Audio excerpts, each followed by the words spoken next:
You're tuned in to Night Vision Radio, exposing the truth one secret at a time. Prepare yourself as we explore the shadow worlds of suppressed history, secret knowledge, forbidden religion, and shine a light on the conspiracies to keep it all from us.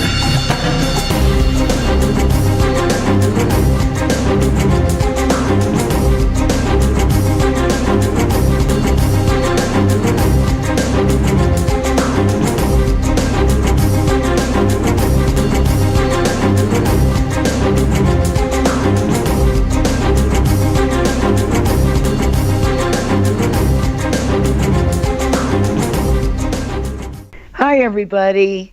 Welcome to Night Vision Radio. I'm Renee Barnett, as you probably know. You just heard.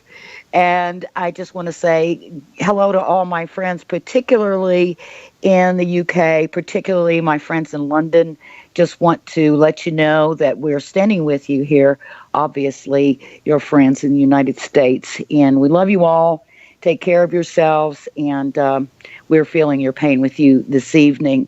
But we also feel your resolve and the many wonderful heroic acts that we saw yesterday performed by regular citizens, by members of parliament, and others. We just want to say that we wish you peace and happiness, and we're standing right here with you in this whole thing. We're all in this together. All right. Having said that, I want to remind people that in May, I'm going to be going to France with Cassandra Van Zandt. She's known as the ET communicator. And you guys, a lot of you know that I regularly take groups to France, to the Rennes-le-Château, Rennes-le-Ban area, to look at all the historical sites and to discover the mysteries there in the landscape and the history, the stories, the Templars, oh my goodness, the stories of Jesus and Mary Magdalene having been in that area, all that good stuff. And but I've never been there on a tour where we're concentrating on some of the UFO events that have happened in that region, particularly around the mysterious Mount Bugarash. It seems like there's always a mysterious mountain, isn't there? We got one coming up tonight, too. But I want to remind you about that. And if you want more information on that trip, go to Cassandra Van Zandt, VanZant.com, and check it out. There's a little bit of information. There'll be a lot more detail to those who will actually be on the tour or expressing real interest in it. We just didn't want to put everything on the website, so there's a lot more information to be had, but at least you get a flavor and an idea. And those of you that know about Cassandra know that she's amazing. It's pretty strange and wonderful what she does. I don't know exactly how that works, but it's quite amazing. You may have seen her on Conspiracy Theory with Jesse Ventura, which is where I first met her. I was working as a producer on that show and was actually the one to bring Cassandra on. I hadn't heard of her before that, but met her during the course of that production.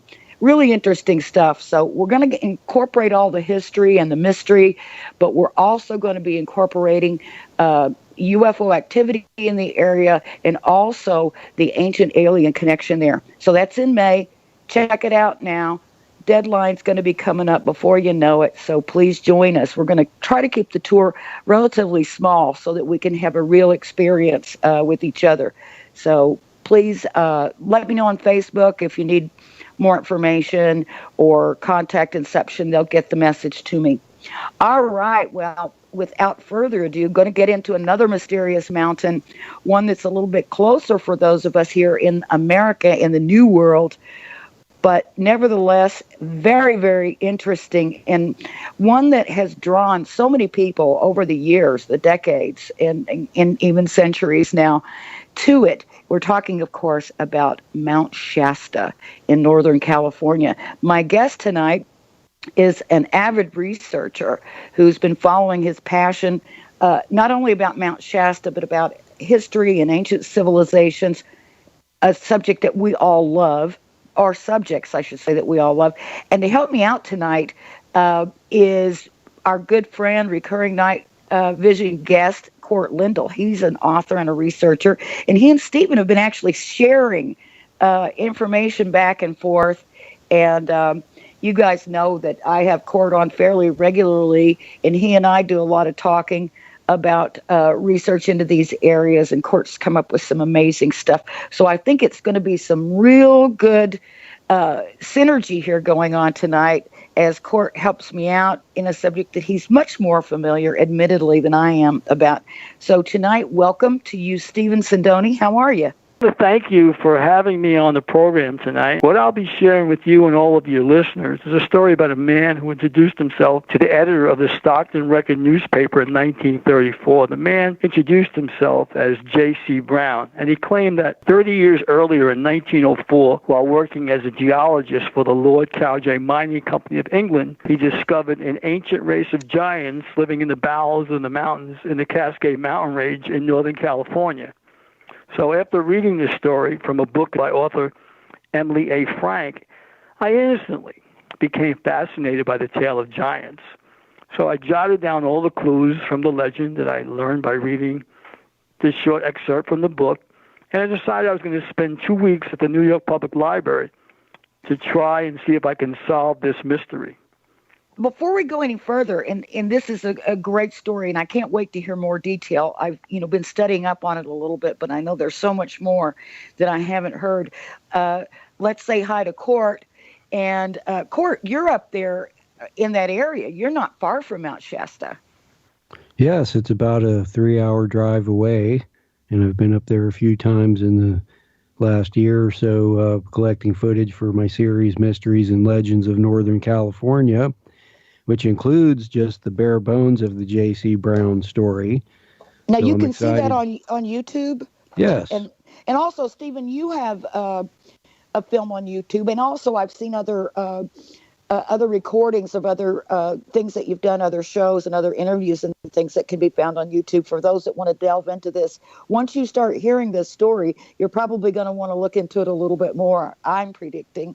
So, Stephen, go ahead with your story. I didn't mean to interrupt you, but I just wanted to bring Court in right away. Well, that's fine. I'll say hello to Court as well. After Court finally tracked me down after a couple of years, I think he was trying to get a hold of me. Finally, I dropped my guard, and I saw some of his YouTube videos, a dovetail there between what I had been researching and what he had been finding out. And there's no way we're on two sides of the United States that two guys who aren't even connected have sort of similar information. So I contacted him, and a couple days later, matter of fact, I just got done. We interviewed, matter of fact, over Skype, and just today I put up a video website, SindoniSays.com, that showcases Court, but we also talk about specifically the legend, the connection between the things that he learned and the things that I had uncovered about it. So I think anybody who wants more information based on what I'm going to share tonight can go to my website. There'll be more on that. In the next month or so, I'm going to put a lot more out about the legend of J.C. Brown, because I'm going to preface it with this. This story is a real story that was in a newspaper of a man who shows up in the newspaper and claims that he found remnants of giants that predate Native Americans in Northern California. Now, if this is true, that means that it predates the Bible story. It also predates this Bering Strait story, and it also blows away the creation story, the Judeo-Christian story, because the Native Americans, friends of mine are Native Americans, and they said when they were put into these boarding schools, they threw all sorts of Bibles at them, and they told them, pick one. We don't care which one you pick, but you have to pick one. So my friend Billy, I'll use his name Billy, one of the chiefs of one of the tribes, said to me, we've tried them all. They don't work for us. When someone doesn't fit the paradigm, what do? Well, you make things hard for them. And there's 320 reservations around the United States right now. Just every reservation is either a fort or there's a prison. People have been suppressed. They've been stripped of their oral histories and traditions, because if what they say is true, and like the Bible in Genesis says, in the beginning there were giants, okay, so you tell me there's giants, tell me more. But they tell you very little. But every time somebody finds something, the Smithsonian hurries up and gets there and dumps it into the ocean. Why do you think that would be? I've heard that so many times, and we do hear about discoveries having been made in history. I don't know about any super recently, but certainly in the 1920s and in various places around the world. Why wouldn't they want that to be known? What would it be that they were trying to suppress? Control of what? Control of the existing paradigm. The whole system would collapse. Why would the whole system collapse if we knew that, yes, there had been giants at one time? I'll give you an example. You have all these churches, all these denominations are given tax-free status, and they're told what to do with their parishioners, how to vote. They need them to come out. They feel obligated because they get this write-off. Now, all these religions, right? All these religions, every one of them, are giving 10% of their tithing, so to speak, to the church, right? Now, the church is the richest people in the world. You know, they own the most properties around the world. Since the 12th century, they've been going around in crusades, and court can jump in any time he wants. Under the guise of religion, they steal all the property. Even today, the banks, you don't own the property. You only own title of a piece of paper. And your money in the bank, let's say you have, Renee, $1,000. The bank is only, by law, to keep 10 to 15% of that money when they can lend out the rest of your money. But if you try to go in, everybody went in at the same time, they lock the doors and say, there's no money here. You guys are going to have to come back for your money. And then they would try to persuade you to keep it there. So this is about controlling the Benjamin. And if you can control the Benjamin, you can control the people. All right. So what do we know about this story of giants? And Okay, you're talking about the know. Cascades. I'm assuming you're talking about Shasta. Right. Yes. Yeah. In the Emily A. Frank book, it's prefaced as the Cascade Mountain Range. But anybody who knows the Cascade Mountain Range, and court can jump in here, is anywhere from Mount Rainier all the way down to Shasta, and a little below that where they have the other mountain range. It actually starts right here at Chico, where I live. Gotcha. Right, and then Mountain Lassen is just to the north of here, and that's the furthest south of all the shield volcanoes of the Cascade Range. But what's really interesting about what Stephen is getting to here, too, is kind of the similarities to the European man in the mountain myths that stem from Charlemagne, and are kind of elements of those present in other kind of interesting stories like Oak Island, Bacon's Vault in Williamsburg, and other lost treasure stories in the United States, including the lost Egyptian side of the Grand Canyon, that have a lot of similarities to the story of J.C. Brown that Stephen is talking about. Now, isn't the Grand Canyon one of the locations where at one time they were purported to have found remnants of giants? That has some elements in common with what the story Stephen is going to tell us about J.C. Brown and what he found at Mount Shasta. Ooh, okay. Stephen, let's hear it. Okay, well, first I'm going to go into the actual legend itself. And this is from the Stockton Record. It's a 1934 newspaper article that J.C. Brown had given the reporter at the time. He gave the editor. The original tale was told to the representative. What it says, J.C. Brown claims that he found this cave while working in the Cascade Mountains for the Lord Cowjay Mining Company of England. He noticed a section of the rock in the face of the cliff which did not jibe with the information of the formation of the real of the mass. He entered into a tunnel after removing the rock, and after entering the tunnel, it curved downward. 3 miles from the mouth of the tunnel, which is about 7 feet wide and 10 feet high, he struck a cross-section containing gold-bearing ore.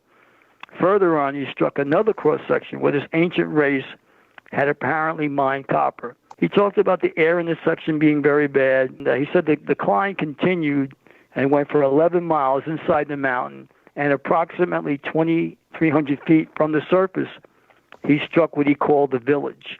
Now, what's interesting about this, in this village, he said he found 2 rooms that were 12 by 20 feet, and they were filled with copper and gold tablets, about 3 or 4 inches in concave, and they were laid inside one another. The rooms were literally full of 3 plates inscribed neatly. Another room contained weapons, the tempered copper spears, ones he couldn't even bend, and they didn't even have the capability 100 years ago to create this sort of weaponry. He then found streets laid out there like a village, and that's why he called it a village. And in one long room that was laid out to the wall, he found 27 skeletons, the smallest of which was 6 feet 6 inches, and the tallest was over 10 feet tall. In another room, he found, and this is the interesting part, he found embalmed by some secret process the bodies of a man and a woman dressed in royal robes, which he believed were the king and queen of this race.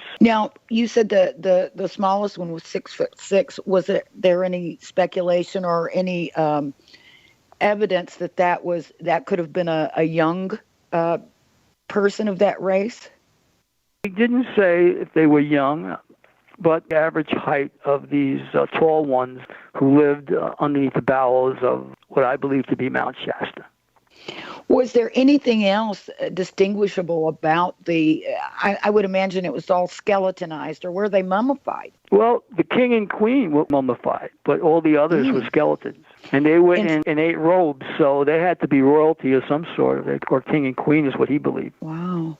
Right, that's interesting how it all ties into the legends of Telos beneath Mount Shasta. Yes. And even kind of matches many of the Native American myths of Mount Shasta That's exactly as well. Right. When I was in California, I met with Diane Robbins, who channels, I believe, Adama and some others in the mountain. She wrote a number of books, and I did a narration with her. And I spent like 3 days with her, and what I come to find out is that her information was coming from a civilization that lived underneath the mountain, and they were giving spiritual messages to help humanity evolve. The mind is like a parachute. It only works if it's open. So I was open-minded to what I was learning. I'm looking for hard evidence, but I went from a see it, feel it, touch it guy to someone who became more of a spiritualist based on what I learned actually going out and seeking to find evidence for this legend and to prove it as a reality. Because I knew if I can prove this as a reality, that would help everyone understand that we have to drop the veil of what's happening right now and be able to see the forest through the trees in order for us to evolve in our journey to get on to the next level, because we're all here to experience. If we are controlled, and this is a prison planet, so to speak, then we're limited in what we're going to actually be able to do. So what we need to do is to take the control back in order to be able to fellowship with one another, because really what it's about, Renee and Court, it's about fellowship and being in service to one another. And a lot of people don't get it until they're ready to cross over. They go, wait a minute, what did I do with my life? Who did I help? What was my contribution? My mission or my contribution in this lifetime, and this embodiment, is to be able to tell people, we all went to school, and we all learned reading, writing, and arithmetic. But then there was the other half of what we learned, which is we got conned, we were conditioned, and we were controlled to believe certain things, just to believe them. To me, upsetting when someone tries to force me, feed me something, and I say, hold on, I'll trust, but I got to go and verify this. I got to come back, and I'll check this out, and I'll come back, and I'll give you what I think. So I don't accept things blindly. I look at things for what they are. And either it's fact or it's fiction. I tend to lean towards the fact, because if someone's lying, they got to tell that lie over and over and over the same way each and every time, and nobody can do that. You mentioned Diane Robbins just a moment ago, and she's someone that we've had on this show before, and she talks about the Telos, the idea of Telos, and the Hollow Earth idea. And do you have what you have found or what you believe that your evidence is leading to? Is it something similar to what Diane talks about?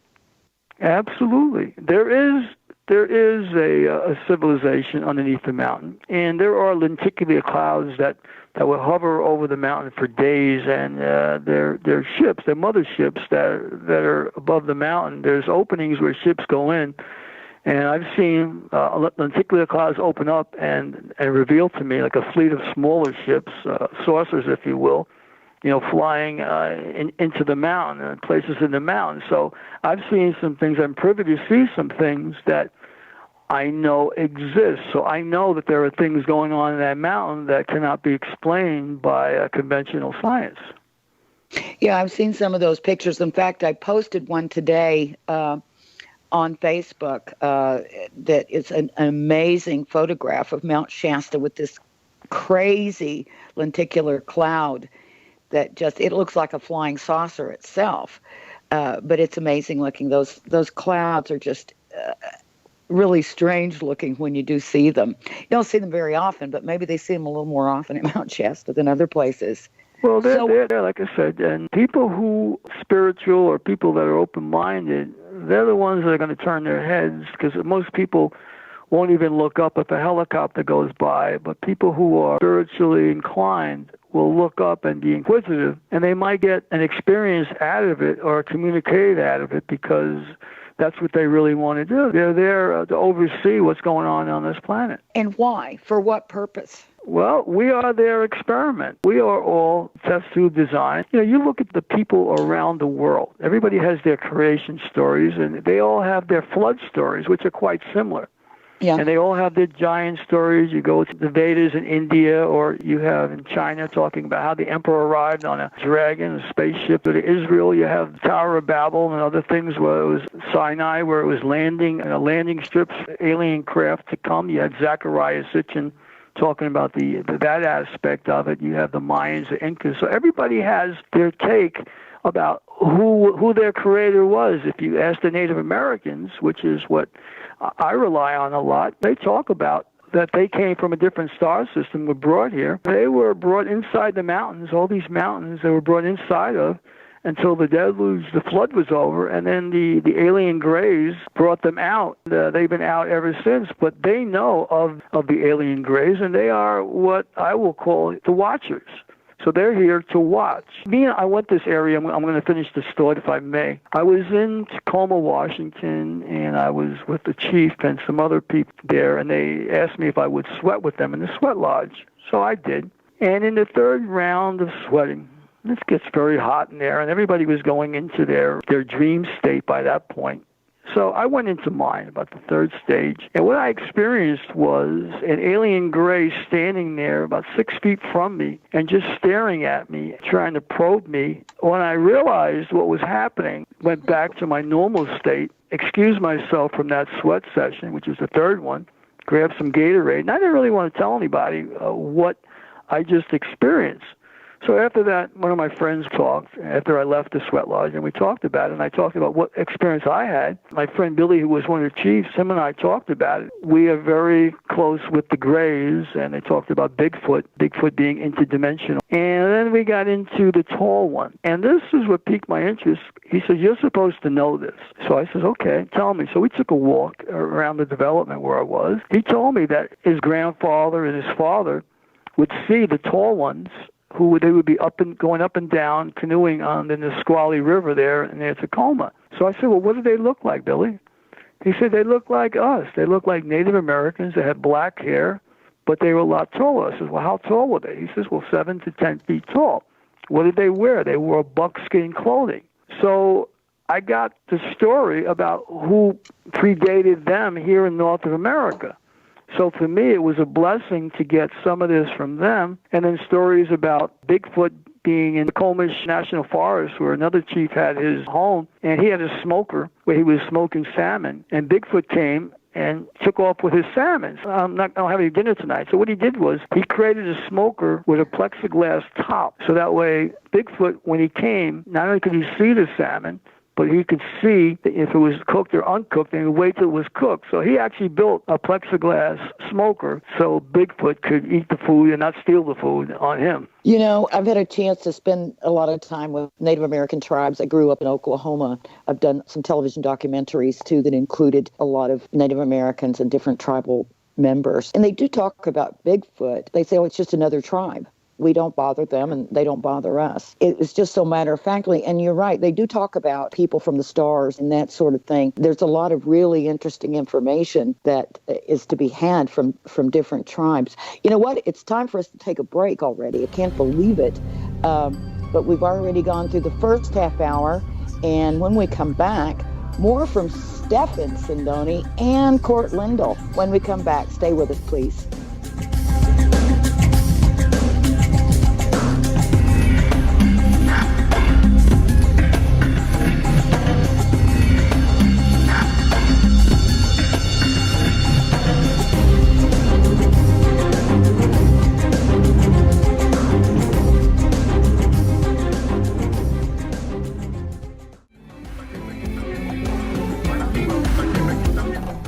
Welcome back to Night Vision. I'm your host, Renee Barnett. If you're just joining us, tonight we have with us researcher Stephan Sindoni. He's telling us all about the mysteries of Mount Shasta, and helping us out with that is our good friend and recurring Night Vision guest, Court Lindahl. He's a great researcher and an author, and he's got crazy great videos out there on YouTube. You should check them out, because there's a lot of things in Court's research that dovetails with Stephan's research. But Stephan, you've been sharing earlier about the story of J.C. Brown. Yeah, I'll pick up where I left off. But after sharing this story with the newspaper editor, the editor says to J.C. Brown, I'm going to turn you on to Harry Noyes Pratt, who's the curator of the Hagen Memorial Museum. So he does, and J.C. Brown meets with him, and he's given a list of people who might be interested in the story. Among them was John C. Root. He was a retired printer. He lived at 1784 North San Joaquin Street there in Stockton. So Brown goes with Root to his home, and they gradually organize and form an expedition of over 80 people to take up to the Cascade Mountain Range to dig the cavern out. So that's really what happens from that point. There's 80 people there, and what J.C. Brown is claiming, that he's going to take these people out there, and he promised to lead them to hidden riches by the lost race of Lemuria. People now are selling their possessions, they're quitting their job, a real big cause célèbre. This guy was a rock star just coming into town, so to speak. But for 6 weeks, he talked about what he had discovered in the tunnel, and he covered things up because he didn't want anybody to find his opening. But he told these people, if they came with him, that what he would do is there was some artifacts that they would all get from that discovery, and there were other things that he wanted, but he really wasn't concerned about the monetary value. He was more concerned about the ancient civilization and the history for historical purposes. But the 80 people, they all waited after 6 weeks of hearing what J.C. Brown promised them in front of John C. Root's home, and he never showed up on the morning of June 19, 1934. The police were called. They did an investigation. The police asked, well, did he take any money? And they said, absolutely not. Said that he might have stayed in his shelter while he was there, told someone that if they knew that he was a millionaire, he would have problems. Here is a guy who came up there posing as J.C. Brown. Wasn't J.C. Brown, really was a very rich guy. The morning that he was supposed to take these people up to Mount Shasta, mysteriously, he disappeared and was never heard from again. Never heard from again. Nope, until I read the story, and I said, well, there's 7 clues that I got from reading the story in the Emily A. Frank book. But I said, I'm going to do one thing. I'm going to go to the New York Public Library because they have a ton of information. The fact that I knew there was a Lord Cowdray Mining Company of England, the fact that I knew that it was a British company, they were geologists, I says, well, let me go find out if there was a Lord Cowdray. So when I go to the genealogy department of the library, which is funny, I said to the clerk, I says, by the way, do you have Google? He says, yeah. He Googled the Lord Cowdray Mining Company of England. He does, and all of a sudden, there's a bullseye. There's information on Lord Cowdray. So now I'm on the right track. From there, I got information about the civil engineer, and there's another library uptown that I could get his autobiography. I was going to do that as well. But while I was there, let me go ahead and start looking at border crossings. And I'm looking through border crossings for him. And one of the things that initially was a roadblock was that I didn't know that he was born Sir Wheatman Pearson, and only later on he was knighted to become Sir Lord Cowdray. When I went to the other library,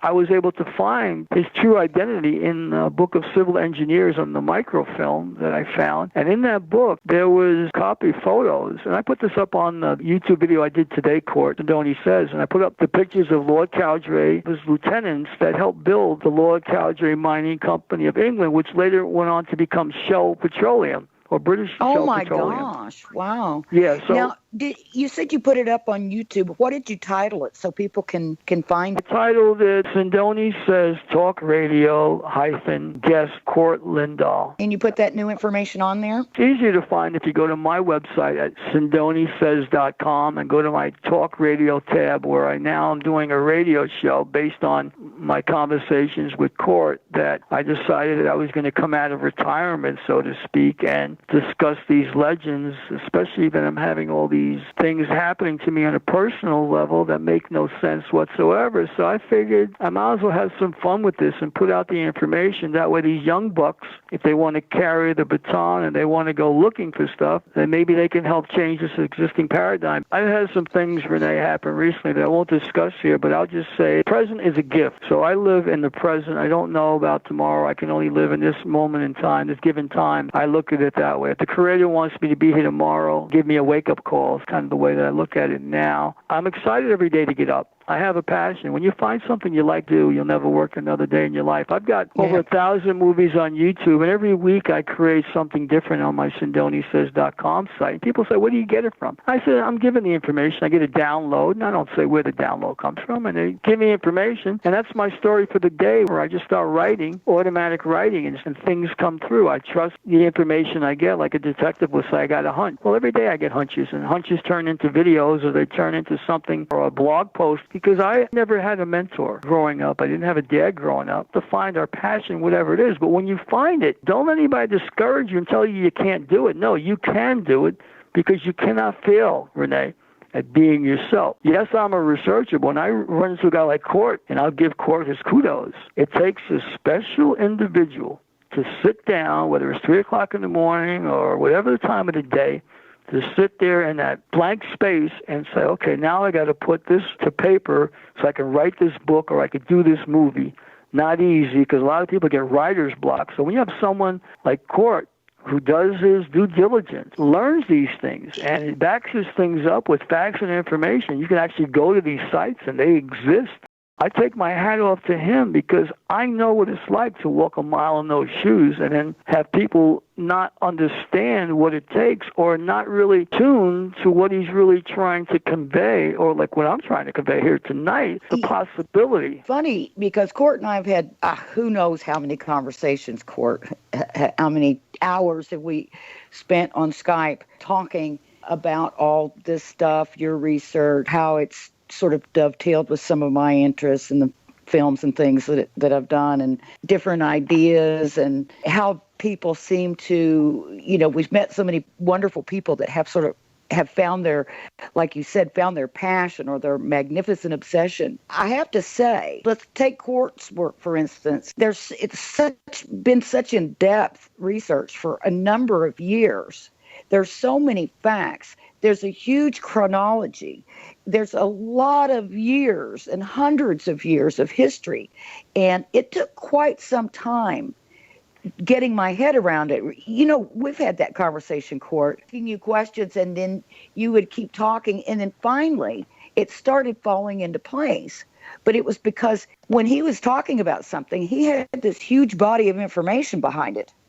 And it just takes a while. And so I think it's really wonderful to have these conversations, and especially among researchers. So that's why Court and I got together and we're teaming up, and I did the interview with him, and I put it up today on my site, and there'll be a number of others. But what we're planning to do is, I'm on the East Coast, but there are things on the East Coast that I could go look at, and he can tell me. Like, for example, this is St. Mary's Chapel. Is that correct, Court? The St. Paul's Chapel, or some of the other sites there in New York City, have a connection to what we're talking about, a distant tradition that extends all the way to Mount Shasta through these family groups and everything, that even extend, I think, to the family of J.B. Body or J.C. Brown that you've been talking about. Court, I was wondering, when he was talking about tracing that back to that individual in England, find any connection with some of these families that...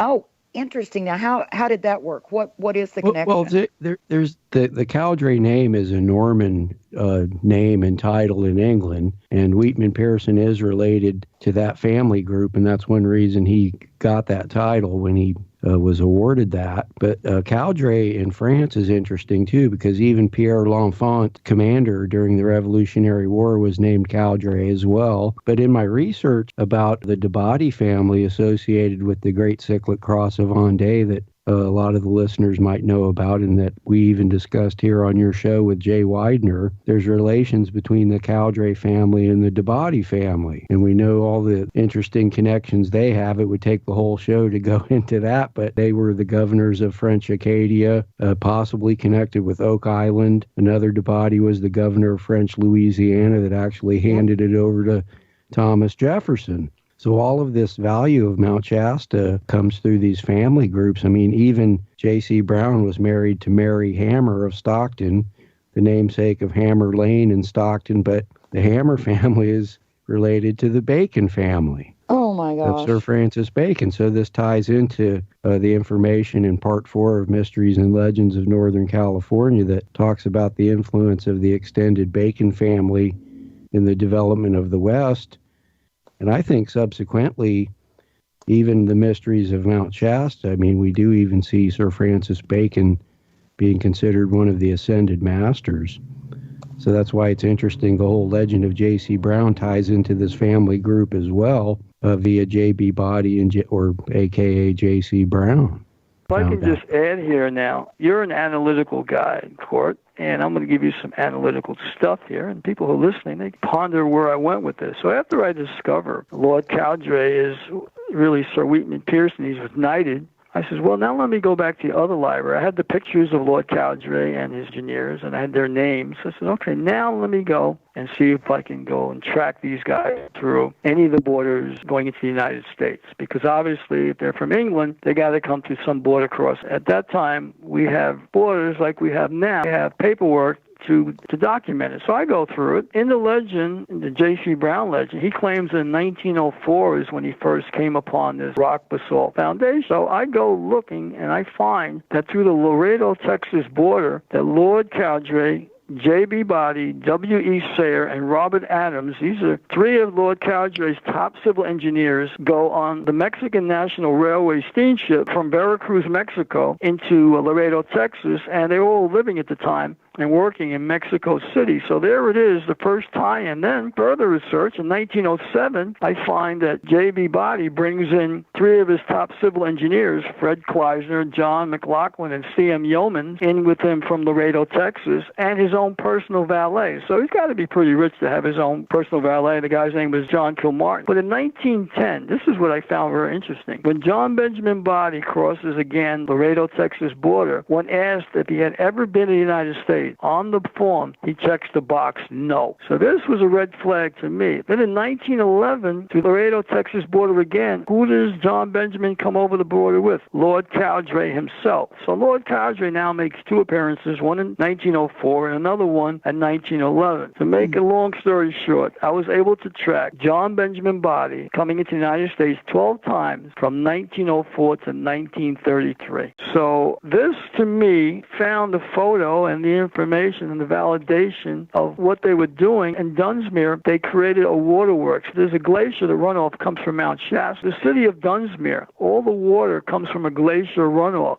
Somebody had to develop the waterworks project. I believe J.B. Body and Lord Cowdray were contracted to bring the water from the glacier of Mount Shasta to the city of Dunsmuir. I interviewed a guy for a movie that I haven't released yet, and he was a relation to the Van Fossen family who owned the property there where the Shasta Springs Resort was, where these guys stayed. The Shasta Springs Resort was where the rich went to go and have a vacation, and there they would drink the sparkling water from the mountain. They would be there hobnobbing with the rich and famous. It was in that area where this waterworks was created. The water was ultimately piped into the city of Dunsmuir. What makes this interesting there is that I met the descendant, Van Fossen, and I was at his house. He has a house in Dunsmuir. He was hiking with his daughter on that property. Now, the property's owned religious group, we'll say, or a New Age group. He wasn't supposed to be on the property, but what happened was when he came near this rock basalt foundation, it looks like out of Indiana Jones novel. And when he came near it, a man came out of nowhere dressed in a white robe, over 7 feet tall, who spoke in a British accent, who said to him, "You have now found the back entrance to Tello. Would you like to come in?" Well, him and his daughter were scared beyond belief. "Thank you, but no thank you." So as they walk away, the guy mysteriously just disappeared out of nowhere. So he thought so much of this story, put it up on his website, and he came up from San Francisco to meet with me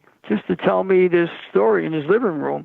What year was that? This happened to him, I believe, in 2008. Recent. Right, yes. I found this rock formation that he's talking about, so I know exactly where it is. This was just interesting. So I'm up in the area at the time, and they do a write-up on me in Mount Shasta Herald newspaper. It was a weekend, I think 2009, 4th of July weekend. So I'm in this big write-up, a whole-page write-up, and I was very appreciative of the whole-page write-up, why I was in the area. So I was lecturing at the College of the Francisco used there and weed, and I was doing a TV show, local TV show called Legends of Mystery and More at the time. I finished up my filming in September, and I decided I was going to produce a show for someone up in Oregon. I get a phone call from my friend who had a show on that channel as well. He goes, dude, you're famous. You know, the California Grape Nuts and Granola. Famous? What are you talking about? He goes, the U.S. Forest Service and the FBI were just here. They want to question you. I said, question me? What do they want to question me about? He said, they claim that you dug a hole on Mount Shasta that was 60 feet deep and 15 feet wide during the 4th of July weekend. I said, well, no, I didn't dig it. I was in town at the time. I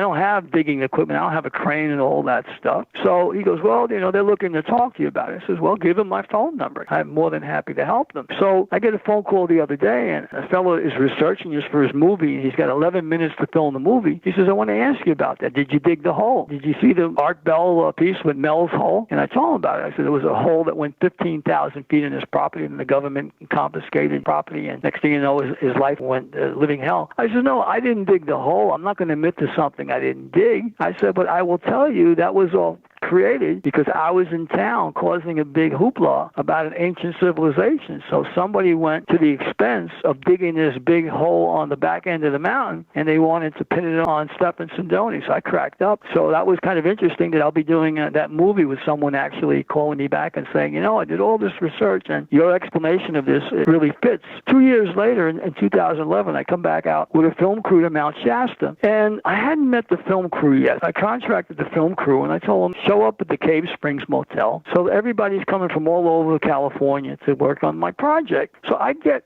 to the Cave Springs Motel about 3 o'clock in the morning. I go to my cabin, and I go out like a scout, traveling across country. When I get up in the morning, I'm sitting by the pool. It's about 12 noon, and my film crew is supposed to meet. So I'm sitting by the pool, getting some sun for a couple of minutes. All of a sudden, I hear 2 men approach me, a sheriff and a deputy from Dunsmuir Police Department. So the fellow says, are you Stefan Sindoni? I says, I could be. I might be. What do you want him for? So they says, well, we're looking for him because we heard he was on Coast to Coast talking about going on private property, trying to break into some basalt rock formation. I says, really? I said, did you hear the part where he said that he had permission by the elders of that religious New Age group to go on that property to actually see that rock basalt foundation? Oh, I didn't hear that. I says, well, you better listen to it again. So the other cop says to me, he goes, what's your social security number? So I said, I don't remember it. I really don't know. He goes, your wallet? I says, no. I says, it's in my cabin. I said, I'm sitting by the pool. I didn't think I would need it. He says, well, are you Stefan Sindoni? I said, well, that depends. I says, what is your reasoning here? Do you have probable cause to stop? Let me explain to you. I says, I have a film crew here. They're here for a movie. There's about a dozen people working. And yes, I am Stefan. I'm not going to show you my ID. You're on private property on the Cave Springs Motel. You have no business stopping me here by the pool. I haven't left the grounds of the property, which means you're violating my rights. I says, I'm going to go in and tell Louis, who owns the property, that if you guys take me out of here, there's 12 people that won't be able to stay here because I'm paying for their lodging and for their meal. And I don't appreciate you accusing me of doing something, and I haven't even left the property. He says, well, I just want to let you know, don't go over there, because if you go over there, then they're going to arrest you. I says, well, thank you for warning me about that. I says, but you have no right coming in here and asking me who I am and all that. So the other guy says, well, are you Stefan? I said, I guess you'll never know if I'm him or not, will you? So I never showed him any ID because he didn't give me probable cause, and I know my rights. So my rights were being violated. So after that, I went and told Louis, who owns the Cave Springs Motel, about the sheriff who did that. He goes, I know that guy. He goes, I'm going to talk to him about that. That was wrong what he did to you. So I stayed there for about a week, and the whole time we're filming, I got people following me all up and down Dunsmuir and Shasta. Stefan Sindoni and Court Lindell, hang in there with us.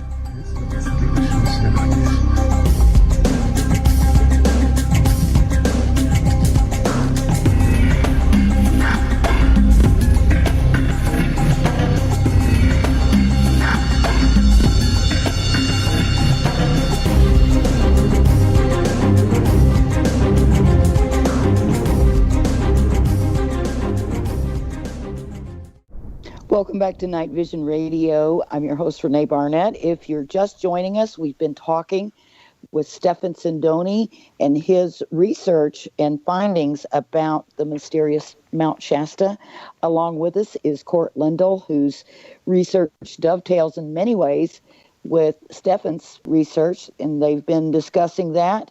And Stephan, you were talking to us about something that Grover Cleveland said when we went to break. What I was referring to is that I was surprised to find an article, and it wasn't out very long, but it was stating that the President of the United States, Grover Cleveland, signed a treaty with the people who lived under Mount Shasta. There is a treaty that can be found. If somebody wants to research the Freedom of Information Act, this treaty can be found. There is something that's been written with these people that are underneath Mount Shasta. There's always a paper trail, and this paper trail does exist. I'm here to share that with you now. Very interesting. That is interesting. Save the best for last. Now, some things I wasn't going to talk about, but there were some things I said, you got to share these things because I don't do very many interviews. Court, you know that. I like Court a lot, admire him, and I respect him. After talking to him, I realized that for Renee to have him on so often, that he was a real good guy to partner up with, and that this information needed to be shared. I am here to tell you that change starts with us. We need to make the change because people have been blowing smoke for a long time. The school, it was reading, writing, and arithmetic, but then I found out it was to be conned, controlled, and it was to be conditioned, and that's the part of it that I did not like, someone to make my mind. I want to make my own mind and make up my own thoughts. In the process, be able to help other people evolve and be better persons. That's just in service to help others. You know, it seems like you always hear stories about the Cascade Mountains. Wasn't it the Cascade Mountains in 1947 when Kenneth Arnold first made that sighting, the pilot Kenneth Arnold, and it was quite amazing. And it's so funny because I should have, but didn't realize until I started looking into your material for the show, realized that, and I don't know why I didn't know that Shasta was part of that same mountain range and how far it extends. And there are some amazing mountains along that range. Mount Rainier itself is quite amazing. I can tell you, the Native Americans have told me, the tall ones who predate them came out from under the bowels of those mountains, especially the deluge when the flood. So a lot of the Native Americans were taken into the inner earth and stayed there until the water subsided. I went down in Mount Adams, and I was in Mount Adams camping, probably about 11 o'clock at night, when tall one just hovered over my tent, and he had to be about 8.5 feet tall. My girlfriend was in the next tent, and she actually saw him, and she almost peed her pants, and she just was frozen, and she was trying to call out to me, but she didn't do it. The figure walked away from my tent, 20 feet down into the field there, and just stood there. She said he just dematerialized. She didn't see him. So she saw me a couple hours later, and she was crying. She said to me, "Did you see him?" "Yeah, I saw him. He was hovering over my tent, and I opened the zipper, and I grabbed the flashlight, but then he walked away." I said, "I thought it was a bear." And then I talked to the owner of the property. He says, "Yeah, the tall ones, they live underneath the mountain here at Mount Adams, and they're known to come on our property." Now, the dogs had heard them and everything, and a lot of people were aware of it. So like 30 of us on the property. And so I realized that these tall ones do still exist, and they come out once in a while. Native Americans have told me, we were in ceremony, something's happening. In 20 minutes, they're there in their car, and they drive up, and they go, "You all right?" And I'm saying, like, how did you know? Native Americans shake the rattle around me. They're there to protect. So there is a connection that I've had with these people, and I love these people because I realize that they are our story. If you look around all the world, and Court has done this, if you look at all these ancient civilizations and their creation stories and how they got here and other star systems that you see on the History Channel, you see the big picture that we are not alone in this universe. Yeah, definitely. It's funny, no matter how you try to steer your research away, it seems to always come back something like that. You were talking earlier about how we were programmed in school, and I think depending on where you grew up in the world, we're programmed sometimes intentionally and sometimes unintentionally just by our surroundings. And so it's really nice to be able to be one of the ones, such as yourself and Court, who are able to sort of break out and start and look at things in your own way. And in doing so, you start seeing new things. You start discovering things. It's just really, really exciting. I know you guys have shared a lot of information among each other. I think that's really great. Court and I have talked a lot about how people all around the globe that are following their magnificent obsession, and there's so much information that no one person can put it all together. So it's so nice to be able to connect up with people, and someone's got that piece of the puzzle, another person's got that piece of the puzzle. And so we really appreciate the work that both you guys are doing. Well, I thank you very much for having me tonight. I wanted to share the full significance of this and Court's research, because history has a way of repeating itself, good, bad, or indifferent. And if we don't realize, if somebody's pulling the wool over our eyes, it's a confidence game. And they're going to keep going into our pocket, keep stealing and stealing and stealing until we finally had enough of it. But most people don't have the courage to stand up and speak their mind or stop these people from doing what they're doing. They go, well, I'm only one person. Well, no, one person can make a difference. I have millions of people that go to my YouTube channels until the point where they stop my counters from working. So I proved beyond a shadow of a doubt that one person can make a difference, because we're all connected, Renee. That's why Court reached out to me, and that's why you're on the phone with me. People that are listening will realize, Stefan's right. We all are connected. There are two things that we have to learn. We have to learn how to love one another, and we have to be in fellowship with each other. Those are the two things that are going to get us through, because no matter what happens, nothing is bad. It's just a matter of how we react to it. Is it lemons or is it lemonade? What I've learned in life is to take everything in stride and let the Creator do the work for me. When it's too hard, share the load. It's too much for me. I need some help here. And guess what? You get help. Because people say, well, if you would have asked me, I would have helped you. So what I'm saying is, when people need information, they'll know where to go to get that source or the sustenance that they need in order for them to grow. And we all want to grow and be better people. I would rather raise the bar. I only get one chance possibly to make a first impression, so I might as well make that count. But the impression I wanted to make tonight is that we all need to trust